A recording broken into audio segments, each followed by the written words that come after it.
आज चाहिँ यो भालेको सुप बनाउने कुरा थियो, के गर्यो त? अल राइट गाइज, के छ सन्चै आरामै हुनुहुन्छ? आज चाहिँ म टक्कसँगले गाउँघरको अर्ग्यानिक भिडियो लिएर आइरहेको छु होइन। सुरुमा चाहिँ मैले खाएँ साग र भात, अर्ग्यानिक सिम साग र भात झ्याम खान लाग्यो गाइज होइन। अनि त्यहाँदेखि डडाको खोर्सानी पनि झ्याममा चपाउँदै झ्याम मजा लिँदै खान लाग्यो। त्यहाँबाट चाहिँ हाम्रो गाउँमा कहिलेकाहीँ मात्र गाडी आउनको कारणले एउटा गाडीको भिडियो पनि बनाइहालेँ। अनि त्यहाँबाट हाम्रो यतापट्टि पप्पु चाहिँ फस्की पनि राखेको छ। अब चाहिँ गाइज हाम्रो भाले बनाइ हुन्छ है त गाइज। अब चाहिँ हाम्रो तातो पानीमा भाले डुबाइ पनि सक्यो। छोराले चाहिँ म उचाल्छु भनेर रज्जाले उचाल्न लाग्यो। त्यहाँबाट मैले त चट काट्न लागेँ। लेग पिसको यो चाहिँ भालेको लेग पिस हो गाइज होइन। बबाल छ बबाल होइन, टक्क रातो सारो होइन। यसको सुप बनाएर खाँदाखेरि त बबाल तागत आउँछ जस्तो लाग्दैछ। अब चाहिँ मेरो भाले काटिङ गरिसकेपछि टक्क अचानकलाई पनि मैले सफा गरेँ। अचानक चाहिँ मभन्दा ठुलो भएको कारणले बोक्नै नसकेर ठस कन्दै भित्र लगेँ।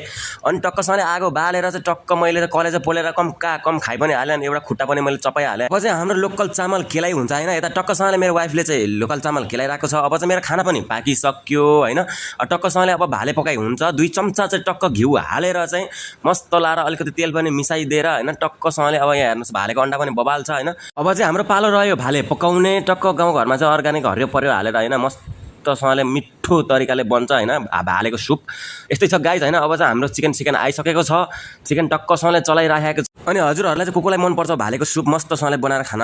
हजुरहरूले पनि मस्त बनाएर खानु होला होइन। झन् जाडो मौसममा त ओहो जिब्रो पड्काउँदै भालेको मासु चप्पाउँदै सुप पिउँदै होइन टक्कसँगले कति मजा हुन्छ होला। अनि अब हाम्रो चाहिँ सिलौटोमा पिसेको अर्ग्यानिक मसला बब्बाल तरिकाले आइसक्यो गाइज होइन। अब टक्कसँगले टमाटर हालेर चाहिँ यसलाई एकचोटि टक्क लाएर छोपिदिइसकेपछि चाहिँ बब्बाल तरिकाले निस्किन्छ गाइज होइन। लु गाइज हाम्रो भालेको मासु चाहिँ पाकिसकेको छ। अब चाहिँ टक्क लाएर भुटासुटा निकालेर नि खाइयो। अनि झोल पनि हेर्नुहोस् न होइन, क्या रातो बनाइयो होइन।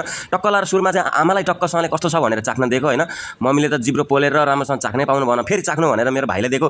भाइले पनि ओहो मिठो छ भन्छ। मलाई चित्तै बुझ्दैन। अब म आफै चाख्छु भनेर टक्क लाएर चाहिँ अर्ग्यानिक पाराले बसेर मैले चाहिँ चाख्न लागेँ गाइज होइन। बबाल तरिकाको सुप चाहिँ बनेछ आज होइन। म चाहिँ यो चम्चाले चित्त नबुझेर बोर्कैमा मुख गाडेर खाइदिएँ गाइज होइन। यो चम्चाले कति गर्नु भनेर हातले अर्ग्यानिक तरिकाले त खानु पर्यो। त्यहाँबाट यता भाइले चाहिँ टाउको पनि चपाउन लाग्दैछ होइन। त्यहाँबाट हेर्नु न मेरो छोरीलाई चाहिँ मासु साह्रो भयो रे। तान्दा झन् दाँत खुसिएन बाबा भन्न लागे। यता मेरो बुढीले पनि टक्कसँगले चाहेको उसलाई त झन् कि ओहो आज त बब्बाले बनाइछु मैले, मेरो हातले बनाएको त बब्बाल मिठो हुन्छ भन्दै खान लाग्यो। त बहुत स्वादिष्ट छ होइन, बब्बाल तरिकाले खाएँ गाइज। कस्तो लाग्यो त हजुरलाई मेरो video? Like comment share subscribe गर्न नबिर्सिनु होला। भिडियो लास्टसम्म हेर्नु भएकोमा धेरै धेरै धन्यवाद।